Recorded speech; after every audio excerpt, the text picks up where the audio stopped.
Good morning. Today on Spotlight, inside Michigan's economic picture. They bill their organization as the most powerful and influential voice of business in Michigan. In short, they are the Michigan Chamber of Commerce, founded way back in 1959 and headquartered in our capital city of Lansing. Today, we'll hear from two of their leading advocates, James Jim Holcomb, President and CEO, and Curtis T. Wilder, Chair of the Chamber's board, corporate attorney and shareholder at Butzel Long Law Firm, and former Associate Justice of the Michigan Supreme Court. What do they think of the direction the Great Lakes State is headed? We'll find out. It's Sunday, February the 5th. I'm Chuck Stokes, and this is Spotlight.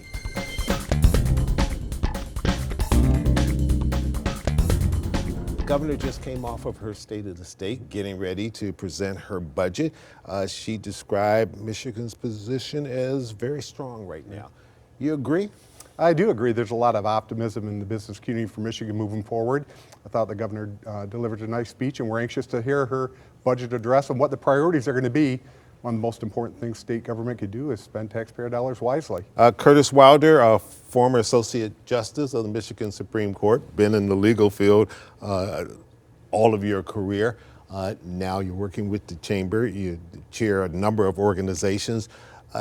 You feel the same way? Did you hear a lot of things? And she certainly touched on also some legal issues that she felt tied very much into the business climate of Michigan.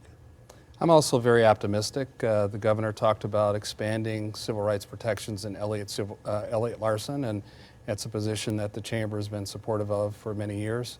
So I think that, again, we're waiting to see what the budget has to say and whether those priorities match with the priorities of the Michigan Chamber. Mm-hmm. Jim Holcomb, business people always worry about that bottom line. Yeah. They look at taxes and they say, what is our tax structure right now? Governor certainly touched on pension tax, the earned income tax, increasing that. Yeah. Good way for her to start this session? Absolutely a good way to start with the earned income tax credit. It's a strong credit for working families here in Michigan. It strengthens communities, helps people own their own wallet and their own kitchen table economics. What we're looking for in any tax message is something that's simple, that it's fair, that it's transparent, and that it can be administered properly without being a lot of burden on the job providers or taxpayers. Mm-hmm. What did you all hear or maybe didn't hear that concerns you? Because certainly in your press release, you say exactly what you said, that there was a lot that the governor said in her SOS that you were pleased with, but you also put some caution out there. You said, we are wary about what we did not hear.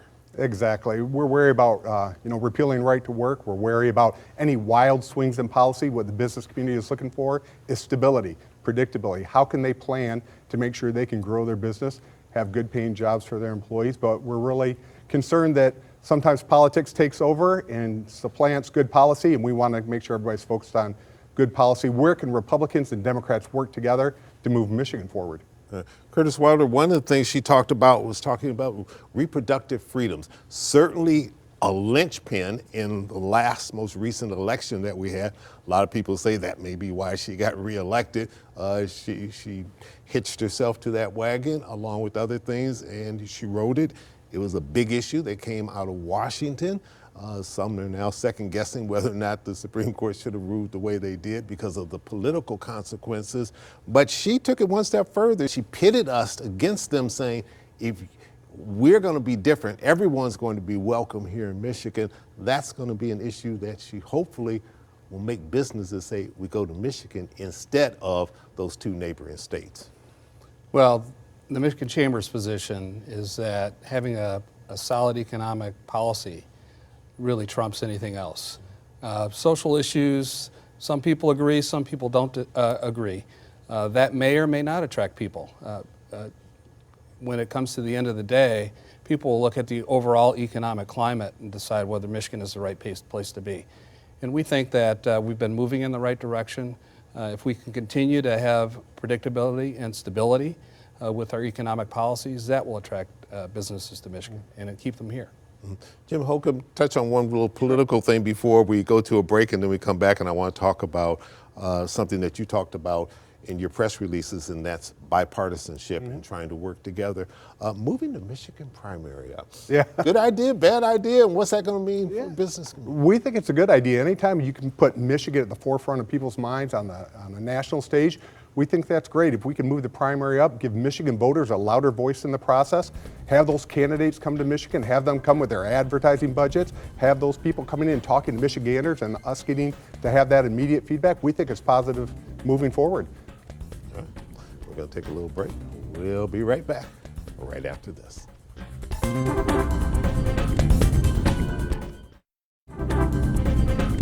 You've been in Lansing for a good while. Yes. And you go back to the days when we had Curtis Hertel and Paul Hillikans Yes. as co-chairs, and they had to work together Absolutely. to get things done. And those of us who got a little age on us remember they probably got more done during that term than I think a lot of legislative terms. That gets into this whole area of bipartisanship. Yeah. As you look at the things that the governor and the legislature have said they want to get done in 2023 and the next couple of years, are there key areas that you think there's room for bipartisan cooperation and to get these bills passed? There's absolutely room to get things done if people are willing to do the work to get it done. The vast majority of issues, the legislature is made up of good people, Republicans and Democrats coming to Lansing wanting to do their level best. I absolutely believe that, but far too often politics takes over. We've got to put the election season behind us and get to the governing season, and there's plenty of room in the middle. A lot of issues dealing with, tax codes, permitting, regulatory structure, affordable housing, childcare, areas that really touch every Michigander's life. And working together, they can strengthen communities, and we can move Michigan forward if they're willing to actually govern and not campaign. Let's turn our attention to infrastructure, something that certainly is important all across the state, but particularly important to the major urban areas, your big cities, whether it's Grand Rapids or it's Detroit or it's Kalamazoo, what have you. Where do you feel we're going in we've got 9.2 plus $1 billion surplus. How concerned is the chamber that that money is going to be spent the right way? Well, we're part of those conversations, have been for a while, and we think that infrastructure is incredibly important, whether it be the move to electrification and building more charging stations, continuing to build the roads, repair the roads that need repair, making sure that in the building of that infrastructure, we think about road tax and how you would fund the taxing on the roads as you use less gas and more electrification. These are all significant issues. There's been great conversation about that. And we think that if we continue to have the conversation and have transparent and open discussion about the particular policies that might be adopted, we can get to the right spot. Do you feel like Michigan's business climate is competitive to the other states, particularly the other Midwestern states that it has to do battle with? There's no reason why we can't be competitive. We think we are competitive. We've been able to cite some new electric battery plants recently, and we think we're competitive for all of the work that the major automakers have been talking about and citing plants in Michigan and other states. Jim Holcomb, is there an area in which you feel that we're weak and we've got to really do our homework and get a lot better before we get our clocks clean? Well, I don't think there's ever going to be a silver bullet, but what we need to focus on is more population. We need to have those policies to grow Michigan. We need to have that strong, talented workforce, and we need the tax base that comes from an increased population. Michigan has been stagnant, and like I said, there's not one area where you can point to and say, we changed that and all of a sudden everything's great. But we need to look at the overall policies. We need to look at affordable childcare. We need to look at tax structures. We need to look at transportation. You need to look at all the underlying issues within those to make sure that we're actually addressing the needs of the people. And what are you hearing from your membership? Is talent, if not the number one issue, one of the top issues that they're saying they're having a tough time grappling with? Absolutely the number one issue. Attracting and retaining talent continues to be a struggle for job providers across the state. And they're making headway. Michigan does have a great story to tell, and we just need to focus on telling that good story. We need to have more stability in our politics. We need to actually address issues to make sure we can capture this momentum and keep moving forward. And Curtis Wilder, how does that fit into the whole education picture?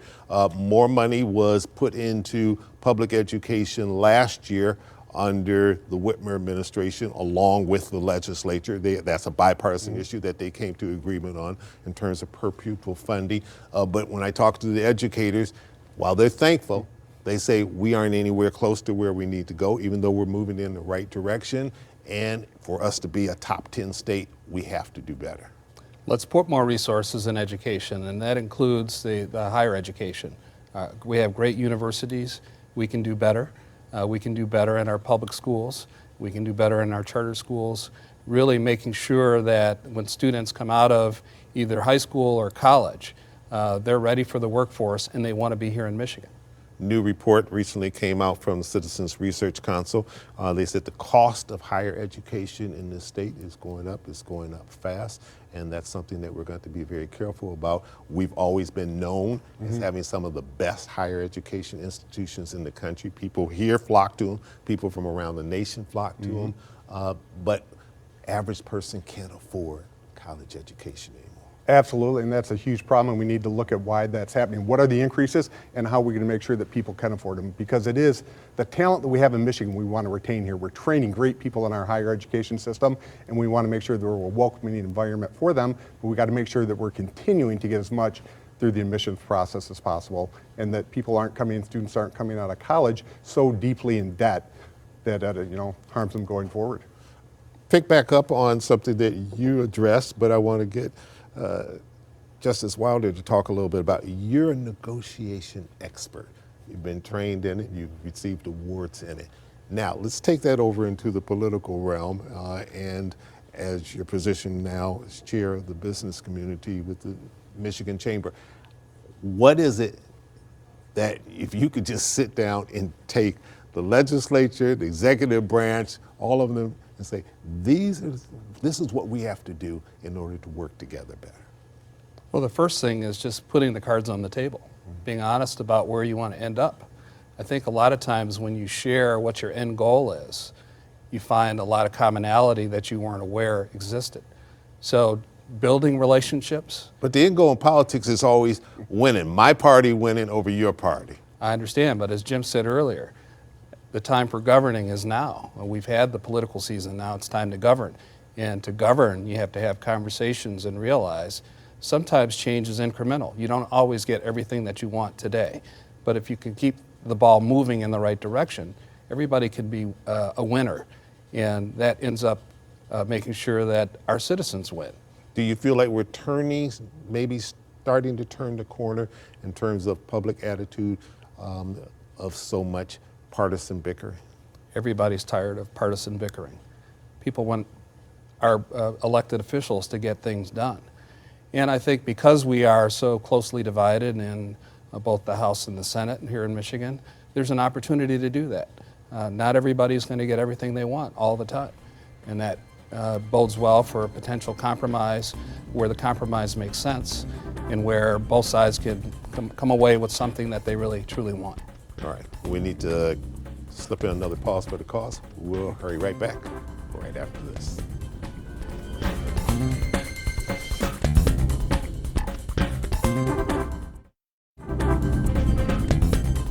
Tim Holcomb, Senator Stabenow, who's announced that she's going to retire at the end of her term, has popularized the term here in Michigan, we make things, we grow things, we make things, we make things, we grow things.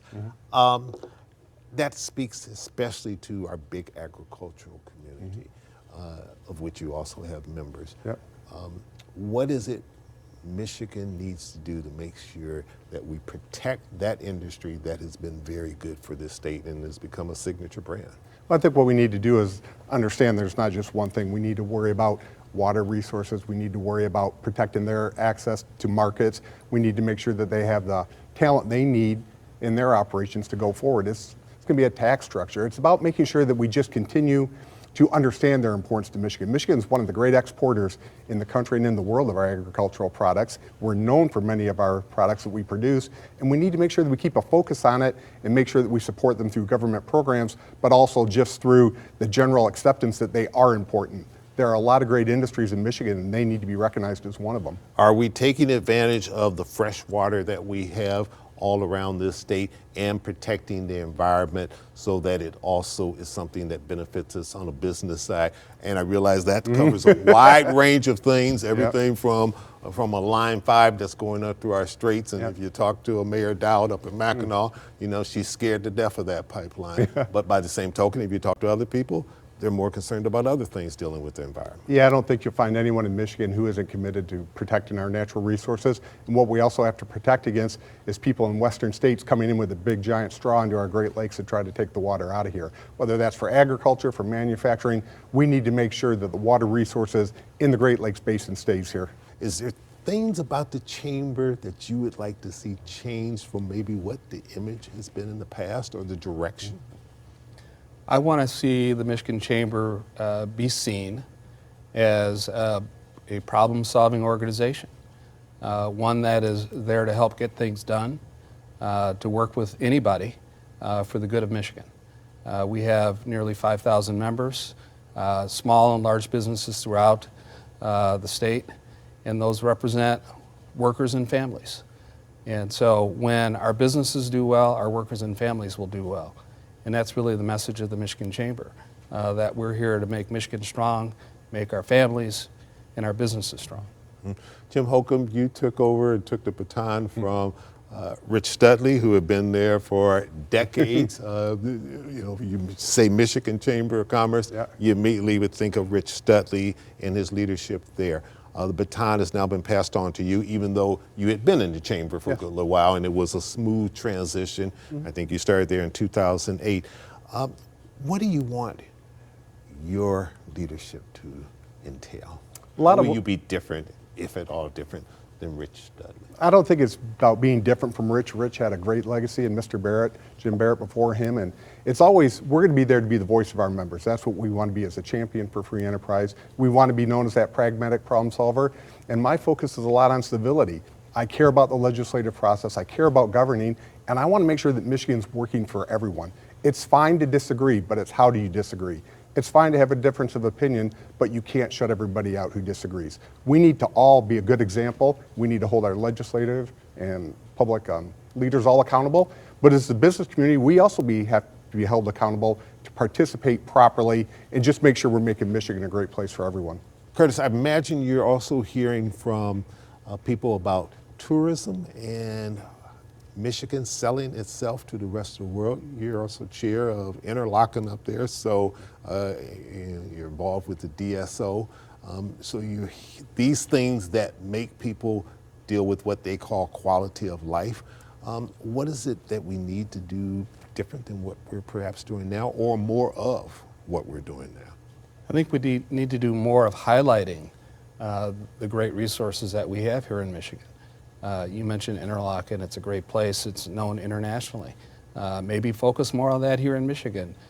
Focus more on the arts. Focus more on all the various things that we have here in Michigan to enjoy. People come from out of state, from around the country. We have golf courses, great skiing, you name it. There's many things that bring people here to enjoy the natural resources that we have here in Michigan, and that really ought to be highlighted. Jim, I'm going to take you back to sort of where we began talking about money. 40 years ago, when Michigans had their last trifecta, Governor Blanchard stepped in, handed off from Governor Milliken. He started with a $1.7 billion deficit. This governor has a $9.2 some odd billion surplus. Stark economic difference between the two. Yes, and I'm sure Governor Whitmer is glad she's governor when she is versus when Governor Blanchard was in and had to deal with a lot of those issues. A lot of money now for this state, and a lot of it came from Washington, but that's not going to always be the case. And I'm sure your membership is concerned about that. So what is it in terms of fiduciary responsibility that this governor, this legislature ought to be doing so that 5 years from now, we aren't back to some of those days where we don't want to go? Yeah, I think first and foremost, we just have to make sure it's a transparent process, that the public knows what they're debating in Lansing, and that people are really setting out priorities so people can react. But also, as you rightfully point out, There's a lot of one-time money in there that came from Washington, D.C. that can provide funding for a lot of great projects, but we have to treat it as one-time funding. What we're advocating is making sure the legislature and the governor, when they spend those funds, they spend it on one-time projects where they can have the best impact, they can be efficient, they can be transparent, but they aren't creating a long-term debt stream that future budgets have to deal with. All right, you get the final question.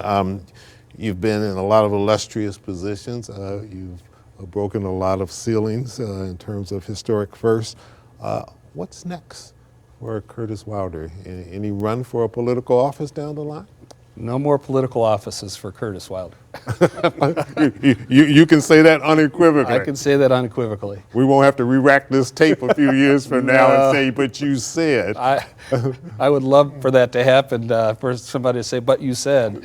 No, I enjoyed my time in public service, but now I'm enjoying being part of the business community, being back at my old law firm, Butzel, and being a role model for younger attorneys, helping them to learn how to build a practice, build a legacy of their own. And I think that the arts world that I've been involved with too is another love of mine. So I'll continue to do things in the community, but behind the scenes, not necessarily out front as an elected official. All right, very good. And we know you were born and raised in Cleveland, but you went to University of Michigan, came out there with 2 degrees, so I know you bleed blue. And Go blue. Even though you got that slight little scarlet in that tie, that's not Buckeyes, right? No. That is not a Buckeye. All right, just wanted to make sure you stay in good with the Michigan alumni. Curtis Wilder, thanks for joining us today on Spotlight. Jim Holcomb, thank you so much for coming in and being with us, and we'll get you back. Thank you, Jeff. And coming up, a few words about Black History Month 2023.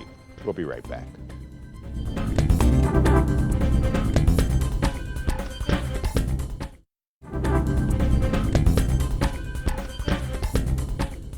Welcome back. And finally today, a friendly reminder that Black History Month 2023 is in full swing. For insightful stories and ideas on how you can participate in and learn more about African American culture, go to the special section on our website, WXYZ.com. I'm Chuck Stokes. We'll be back next week with more newsmakers in the spotlight. We hope you have a great week.